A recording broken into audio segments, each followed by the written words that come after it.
Fire!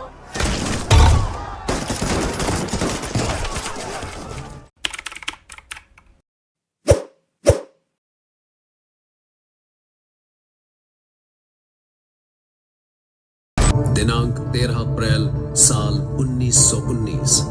समय दोपहर के तकरीबन 3 बजे।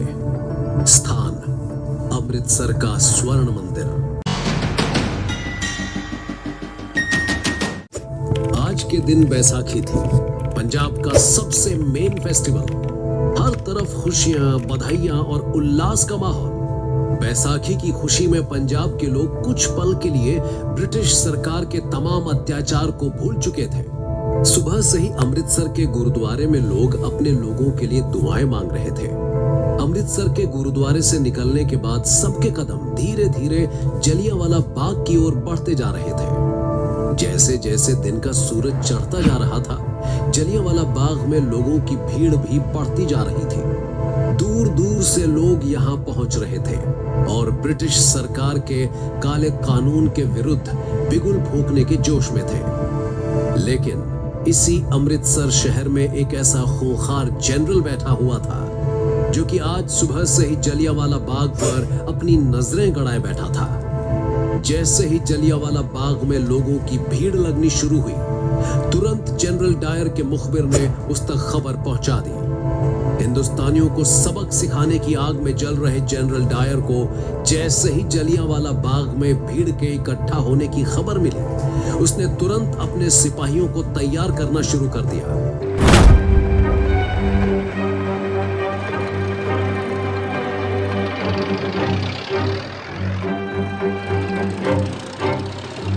जनरल डायर के सिपाही भी अपनी बंदूकें तैयार करके बैठे थे।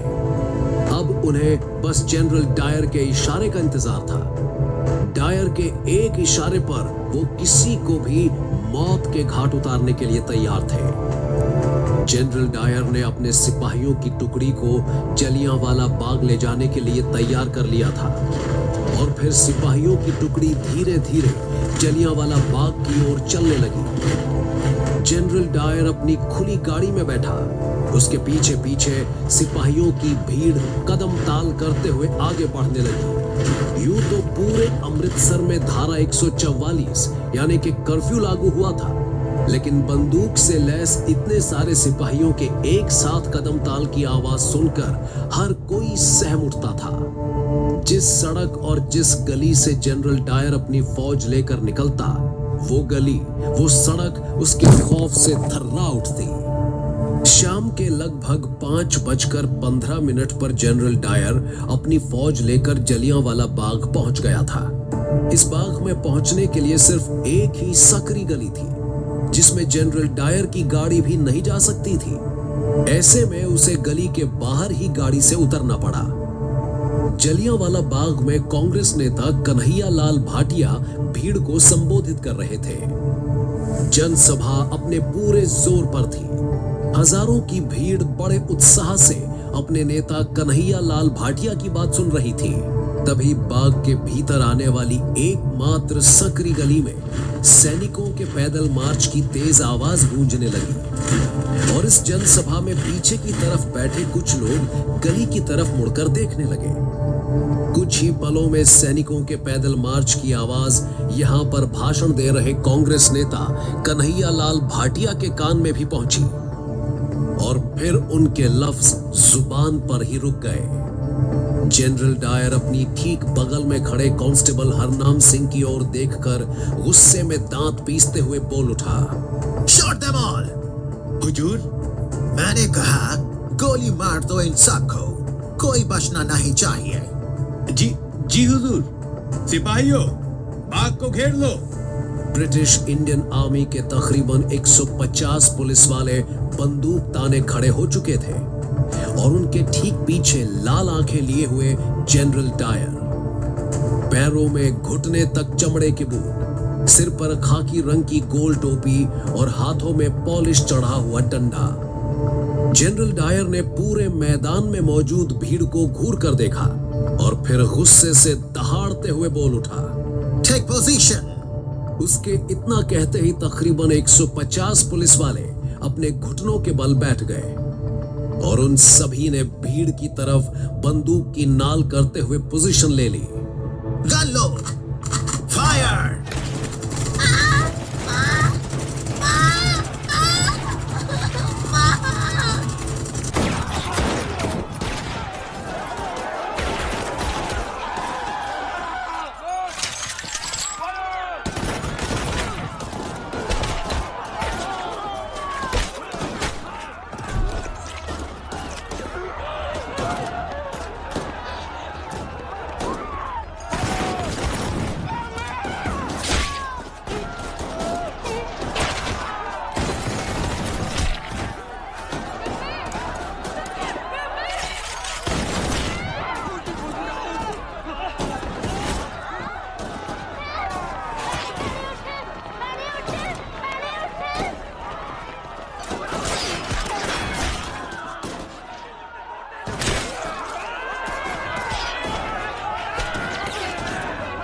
जलियांवाला बाग में लगातार चलती गोलियां और एक के बाद एक अनगिनत लाशों के गिरने का क्रम लगा हुआ था।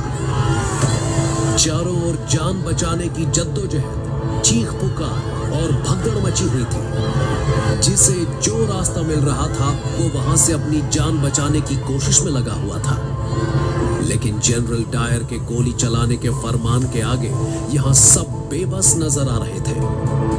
डायर के सिपाहियों की गोलियां किसी भी जाति, धर्म और लिंग, यहां तक कि बच्चों और बूढ़ों में भी भेद नहीं कर रही थी।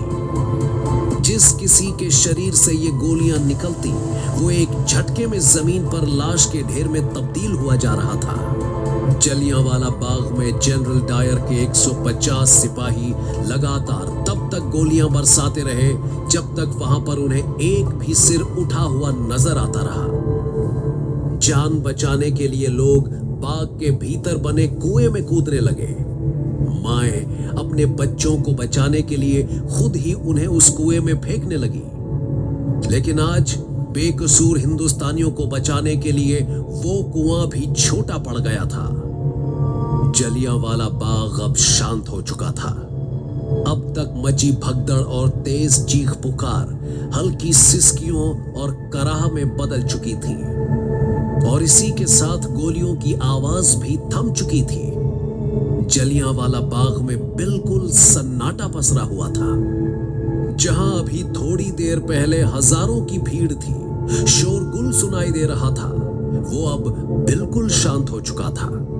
डायर के इशारे पर सिपाही उठ खड़े हुए और फिर से पैदल मार्च करते हुए उसी सकरी गली से होते हुए वापस जाने लगे। गली से बाहर निकलकर जनरल डायर अपनी गाड़ी पर बैठा और फिर चेहरे पर एक अजीब सी संतुष्टि वाली मुस्कान लिए वहां से चल पड़ा। Hello, Michael O'Dyer speaking. Good evening, sir. General Dyer this side. Yes, General. Tell me, is there any update? Sir, I have followed your order. How many died? I don't know, sir. Maybe hundreds. Hundreds! Maybe more than hundreds. I can't say. Okay, General. So, sir, now what to do next? Nothing. Let it be. You did right. Thank you, sir. Good night. Jallianwala Bagh में हजारों निर्दोष और मासूम लोगों को मौत के घाट उतारा जा चुका था। बच्चे, औरतें, किसी को भी बचकर भागने का अवसर नहीं दिया गया। गोली चलवाने वाले डायर ने ना तो कोई चेतावनी दी और न ही भीड़ पर तनिक भी रहम दिखाया। जो सामने आया उसे गोलियों से भून कर रख दिया गया। मात्र 10 मिनट की इस फायरिंग में हजारों लोग मारे गए और तकरीबन 2000 घायल भी हुए। हजारों लाशें वहां पड़ी हुई थी। कुछ जिंदा लाशें भी थी जिनमें अभी भी हल्की हल्की सांसें चल रही थी। अगर उन्हें तुरंत इलाज के लिए अस्पताल पहुंचाया जाता तो शायद उनकी धड़कन बंद होने से बच सकती थी। लेकिन उस वक्त हिंदुस्तान मजबूर था।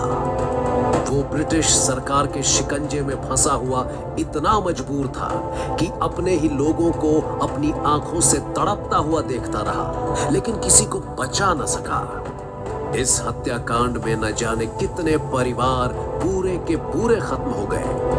न जाने कितनी कहानियां जलियांवाला बाग के मैदान में दफन हो गई। किसी ने अपनी मां, किसी ने बाप, किसी ने भाई, किसी ने बेटा, तो किसी ने अपने पूरे परिवार को खोया था। अपने लोगों को बिना किसी गलती के अपनी आंखों के सामने मरते देखना कितना दुखद होता है, इसकी हम और आप सिर्फ कल्पना ही कर सकते हैं। और शायद कल्पना में भी हम उनके दुख की सीमा को महसूस नहीं कर सकते।